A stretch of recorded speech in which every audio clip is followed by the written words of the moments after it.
新聞的頭一條，出車禍弄死人，閣想要暗崁事實。這個代志發生佇個新竹縣的新埔，一個太太逆向弄死一個80歲騎機車的阿伯。阿公迄位太太弄到人了後，是馬屈兩解，想要破壞到現場，想要暗崁伊逆向弄死人的行為，甚至參警方攏已經到場啊，伊要繼續咧刷車。除了妨開1張的罰單9000塊，嘛因為過失致死，妨移送法辦。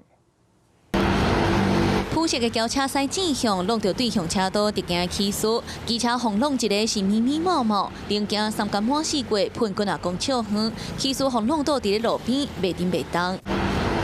調查了後，涉案的駕駛毋是第一時間落車關心起訴的詳細，顛倒是咧目睭，看到人指控，敢若想要暗崁伊駛正向的事實，兩個刷車攏互阻擋，甚至連警察到場，閣要偷偷來。幹嘛？他怕你讓他，像你嗎？新竹縣新埔鎮義民路過新埔國中附近，周邊的住戶甲店家攏袂少，來往的車流嘛多。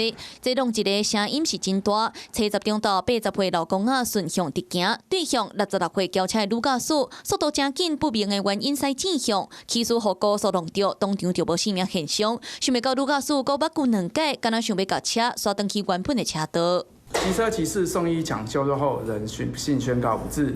警方到場處理時，發現自小客車駕駛有移動事故車輛行為，當場予以制止。雖然警方到場的時，轎車敢若剩倒邊的鏈仔地佇咧雙邊車道的中線，不過女駕駛涉嫌破壞現場的行為，原來是無效，因為現場留下大檔啊車鏈的分裂，監視器的畫面嘛翕到伊目睭兩解喊過的行為。除了愛開上懸9000塊罰單以外，閣愛用過失致死罪來上班。